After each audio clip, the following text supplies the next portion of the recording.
yang dimuliakan Allah Subhanahu wa taala. Orang yang dililit hutang mati menghadap Allah, ruhnya tidak diterima.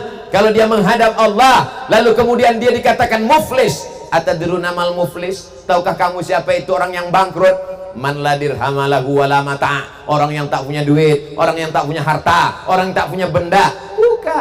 Bukan itu kata Nabi. Orang yang bangkrut adalah ya'ti yaumal qiyamati bi sholatin, sholatnya banyak, qabliyah, ba'diyah, duha, tahajud, witir, isyraq, awabin, wa zakatin, zakat, wakaf, infak, sedekah, wa hajjin, haji bolak-balik ke Makkah. Tapi ternyata syatama hadza, mencaci maki si fulan, wa akala mala hadza, memakan harta si fulan dengan cara batil, minjam tak pernah pulang. Maka inilah yang akan menuntut di hadapan Allah Subhanahu wa taala. Alhamdulillah yang hadir ini semuanya solihah solihah, dan suami ibu pastilah orang yang soleh-soleh. Dari mana Ustaz tahu suami kami soleh? Karena kalau tak soleh tak mungkin diizinkannya ibu datang kemari kan. Udah izinkan ambo pergi, mau kemana? Mau dengar pengajian. Siapa yang ceramah? Ustaz Somad. Baiklah. Udah ndak ikut? Udah ada jadwal main gaple soreku. Mereka sedang menunggu di atas. Kenapa? Karena mereka takut tak dapat parkir. Dan itu tadi jalannya Masya Allah curam ke bawah. Tapi Ustaz jangan takut, ini semennya kuat. Kenapa? Baru di semen kemarin.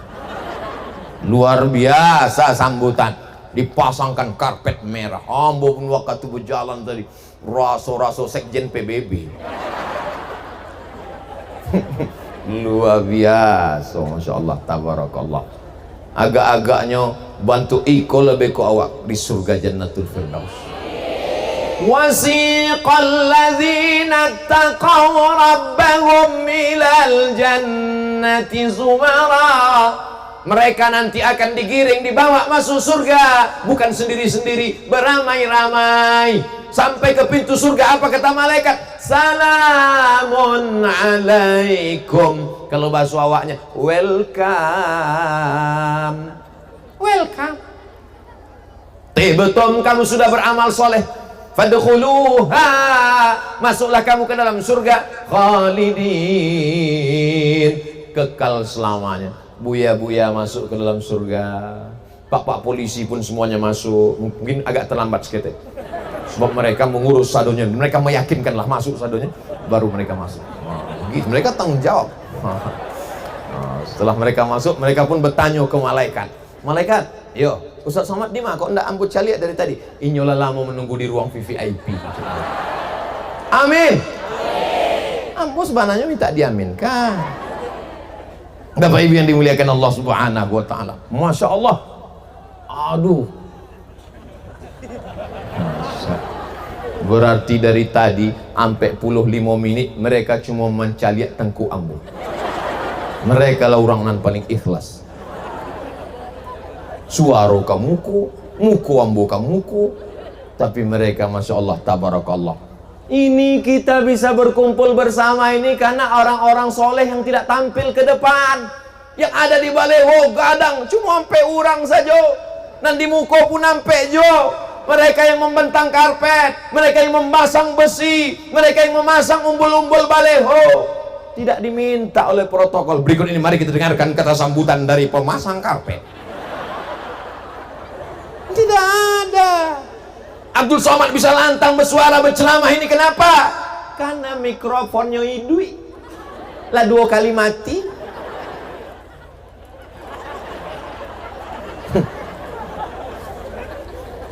Kece teknisi mikrofon. Baru aku rasa kan, aku sangka lah hebat bana. Mau mati kan hilang nyawaku. Bapak Ibu yang dimuliakan Allah, kita bukan apa-apa dan kita bukan siapa-siapa.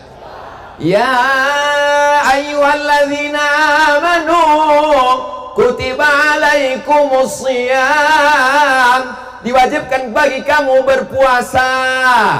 Maka kita melaksanakan fikih. Kalau akidah tadi kita ikut Imam Abul Hasan Al-Asy'ari, dalam masalah fikih kita ikut Imam Nan paling tua namanya Imam Abu Hanifah, Imam Hanafi, meninggal tahun 150 Hijrah. Nang kedua namanya Imam Malik bin Anas, makamnya di Baqi di samping Masjid Nabawi, meninggal tahun 179 Hijrah. Nang ketiga namanya Imam Muhammad bin Idris Syafi'i, meninggal tahun 200 ampe, makamnya di Kairo Mesir. Panjang umur, sehat badan, mudah-mudahan Ustadz Wirsa bisa membawa awak ke makam Imam Syafi'i, amin.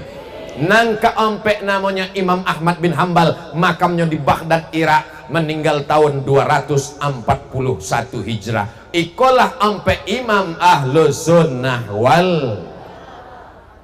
Saya tidak mau ikut Hanafi, saya tidak mau ikut Maliki, saya tidak mau ikut Syafi'i, saya tidak mau ikut Hambali. Terus saya langsung ke Quran dan Sunnah. Kalau ada orang mengecek bantu iko, berarti inyo imam mazhab nang kalimo. Sebab kita semua mengikut imam-imam mazhab. Kulu, makanlah. Wasrabu, minumlah. Makanlah, minumlah sampai bila hatta yatabayyana lakumul khaytul abyadu minal khaytil aswadi minal fajr. Sampai terbit fajar. Terbit fajar itu azan subuh. Jadi waktu ambo 2 tahun di Maroko, indah ada imsak, ndak ada imsak, ndak ada sirine bantu ditampe awak, ndak ada. Jadi waktu subuh ba, ya makan saja kami, makan. Tiba-tiba tak ada nggak azan. Allahu Akbar, Allahu Akbar.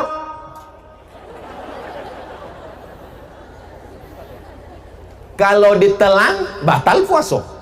Indak ditelan mubazir. Mantapnya mazhab Syafi'i. Datang orang bertanya ke imam sahabat Nabi Anas bin Malik, serumah dengan Nabi 10 tahun. Wahai Sayyidina Anas bin Malik, yo, angku serumah dengan Nabi Muhammad SAW 10 tahun. Nabi Muhammad itu berhenti makannya bilo agak-agak 50 ayat sebelum azan subuh. Maka di agak-agak 50 ayat sebelum azan subuh itu, itulah waktu imsak yang 10 menit. Jadi kalau azan subuh jam 5, maka jam ampe 50 babunyi sirine, maka awak pun gosok gigi fresh segar. Azan awak tidak ragu. Sebab kalau mulut berisi nasi, ragu. Iko bakwan kok masuk apa enggak? Masuk apa enggak? Mazhab Syafi'i ihtiyatnya lebih tinggi. Ihtiyat itu apa? Kehati-hatiannya. Aula mastumun nisa. Kalau kamu menyentuh perempuan, menurut mazhab Hanafi, kalau menyentuh perempuan tak batal. Karena makna lamastumun nisa bukan menyentuh. Maaf, jima baru batal. Kalau menurut mazhab Maliki, menyentuh perempuan kalau tak nafsu tak batal. Pergi undangan. Kepada tamu dipersilakan untuk mengucapkan selamat kepada kedua mempelai. Barakallah lakuma wa barakalaikuma. Menyentuh tangan mempelai perempuan. Selesai itunya pun pai ke masjid, sholat. Allahu Akbar. Ditanya dek bininya, udah ndak berwuduk tadi? Ada. Tapi habis menyentuh tangan perempuan, ambo ndak nafsu. Nafsu ambo cuma ke kamu sayang. Tapi dalam mazhab Syafi'i, mau nafsu tak nafsu, maka batal. Ambo tidak menyalahkan mazhab Hanafi, ambo tidak menyalahkan mazhab Maliki, tapi ambo berpegang kepada mazhab Syafi'i. Sebab apa? Lebih tinggi kehati-hatiannya. Dan andai berbisik setan kepada ambo waktu ambo sholat, Allahu Akbar, datang setan berbisik, uduk kau batal, uduk kau batal, uduk kau batal, uduk kau batal. Hati ambo menjawab, ambo ndak nafsu, ambo nafsu. Ketik setan, aduh nafsu seketik, aduh seketik, aduh seketik. Tapi kalau ambo pakai mazhab Syafi'i, uduk kau batal, uduk kau batal, uduk kau batal. Aku sudah wuduk lagi setan. Awak bukan menyalahkan mazhab nan lain. Begitulah halusnya Imam Syafi'i. Memang Imam Ahmad bin Hanbal hafal hadis, maka dia bergelar Amirul Mukminin fil hadis. Kitab yang paling gadang namanya Musnad Ahmad bin Hanbal, sampai puluh ribu hadis di dalamnya. Tapi apa kecil Ahmad bin Hanbal, sebelum Imam Syafi'i datang ke Baghdad, kami tak bisa membedakan mana hadis am, mana hadis khas, karena yang menyusun ilmu usul fiqih, yang bisa memproduksi hukum halal, haram, makruh, mubah, sunat, sunat muakkad adalah Imam Syafi'i. Kitab yang pertama kitab Ar-Risalah. Dipanggilnya muridnya namanya Rabi Al-Muradi. Ta'al ya Rabi, kesikau sebentar, kesikau sebentar Rabi. Rabi pun datang, tulislah risalahku. Imam Rabi pun menuliskan ucapan Imam Syafi'i 300 halaman jadi satu kitab Ar-Risalah. Tidak pernah menengok www.google.com. Di sini semua di kepalanya. Begitulah hebatnya. Jadi kalau ada orang kini mengatakan saya tidak mau bermazhab, mazhab itu hanya fanatik, mazhab itu hanya orang bodoh, mazhab itu hanya ikut-ikutan saja. Imam Syafi'i manusia, saya manusia. Imam Syafi'i makan, saya makan. Imam Syafi'i tidur, saya tidur. Imam Syafi'i boleh bermazhab, maka saya pun boleh menjadi imam mazhab. Syafi'inan mano? Imam Syafi'i kalau nyopai ke masjid, diambilnya kapas, disumbeknya talingonya. Sebab apa? Ditanya orang, wahai Syafi'i, ya, kenapa kau sumbat telingamu? Karena ambo dari rumah sampai ke siko, sado orang nan mengecek di tengah jalan, ambo inge. Imam Syafi'i kalau membaca kitab ditutupnya halaman niko, dibacanya siko. Kenapa ditutup Syafi'i? Sebab kalau ambo caliak nan niko, ambo pun inge masuk juga ke kapal ambo. Awak lah 50 menit ambo ceramah, jangankan bapak ibu, ambo nan ceramah pun ndak inget entah apa ambo kecek dari tadi. Kalau disuruh ulang lagi dari awal, ndak inget ambo. Alhamdulillah ado don sana awak dari Jepang. Nan mainge-inge kan awak, namanya Sony.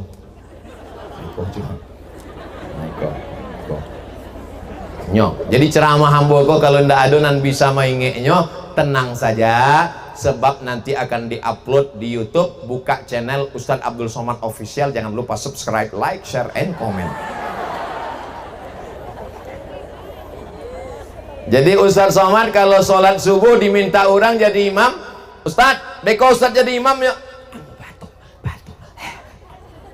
Kenapa Ustadz tidak mau jadi imam? Ustadz tidak bisa jadi imam. Ambo mengikuti mazhab Syafi'i. Kadang ambo tak tahu makmum di belakang kau tak sama, beko menimbulkan fitnah. Kadang-kadang imam kau tak sama. Ambo kalau jadi imam bismillah ambo jahar. Bismillahirrahmanirrahim. Alhamdulillahi rabbil alamin. Tapi kalau mazhab Hanafi dengan Hambali enggak. Bismillahnya enggak terdengar. Alhamdulillahi rabbil alamin. Ar-Rahmanir-Rahim. Kalau di Maroko mazhabnya Maliki. Maliki ndak ada bismillah sama sekali. Silent pun tidak, jahar pun tidak, bergetar pun tidak. Allahu Akbar. Alhamdulillahi rabbil alamin. Ar-Rahmanir-Rahim. Maliki yaumiddin. Kalau awak mimnya panjang, Maliki yaumiddin. Qiraat Hafs. Kalau Maroko pakai qiraat Warsh. Maliki yaumiddin. Iyyaka na'budu wa iyyaka nasta'in. Tapi ambo tidak menyalahkan. Tapi ketika awak di tengah masyarakat yang bermazhab Syafi'i, ambo pulang dari Maroko, guru-guru ambo bermazhab Maliki, ambo ketua masjid dan sholat subuh imam di masjid dekat rumah ambo, tiba-tiba ambo pakai mazhab Maliki. Alhamdulillahirabbil alamin, Ar-Rahmanir-Rahim, Maliki yaumiddin. Selesai sholat langsung jamaah berbisik. Bah Ustaz Somad, sase. Jangan membawa mazhab yang bertentangan dengan masyarakat sekitar. Ulama yang datang ke negeri kita, Asia Tenggara, berakidah Asy'ari, berfikihkan Syafi'i, maka kita pakai itu. Karena ini adalah Ahlus Sunnah wal Jamaah. Akidahnya Asy'ari, fikihnya Syafi'i. Rukun yang ketiga dan terakhir adalah tasawuf. Jangan tasawuf. Tasawuf itu sesat, tasawuf itu batil.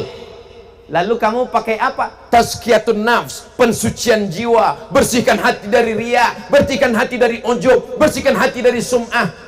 Tazkiyatun nafs artinya pensucian hati. Tasawuf pun juga artinya pensucian hati. Pokoknya nggak boleh.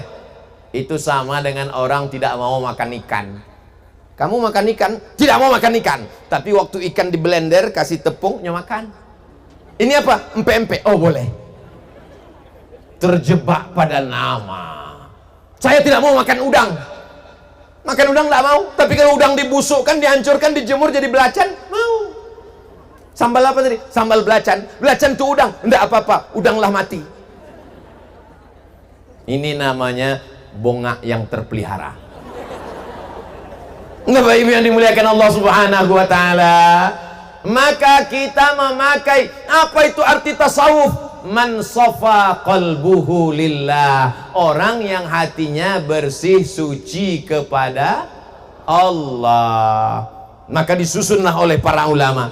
Kalau dalam akidah kita ikut yang disusun oleh Imam Abul Hasan Al-Asy'ari, dalam masalah fikih kita ikut yang disusun oleh Imam Muhammad bin Idris Asy-Syafi'i, maka dalam tasawuf kita ikut yang disusun oleh Imam Junaid Al-Baghdadi, yang disusun secara rapi oleh Imam Al-Qushairi dalam Ar-Risalah Al-Qushairiyah, yang dikembangkan secara apik, cantik, indah dan sempurna oleh Imam Abu Hamid Al-Ghazali dalam kitab Ihya Ulumuddin, meninggal tahun 505 Masehinya 1111. Maka di setiap pondok pesantren dikaji Ihya Ulumuddin. Tasawuf kita adalah tasawuf sunni, tetap mengamalkan sunnah-sunnah. Kalaupun bertarekat, maka tarekatnya adalah tarekat Ahlus Sunnah wal Jamaah.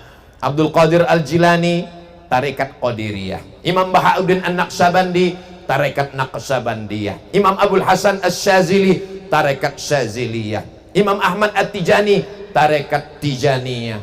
Imam Muhammad Abdul Karim Samman, tarekat Sammaniyah. Mereka inilah para ulama yang sampai kepada generasi kita sekarang. Maka kita tinggal mengikut guru-guru kita saja, insya Allah. Nanti kalau ada nan bertanya, apa isi ceramah Ustaz Somad tadi? Entah apa isinya. Nang pertama dijalehkannya akidah, nang kedua dijalehkannya fikih, nang ketiga dijalehkannya tasawuf, bahwa tarekat tasawuf tidak boleh keluar daripada syariat. Takhribul batin, takhribuz zahir, bentuk zahirnya kacau balau, bentuk zahirnya hancur lebur.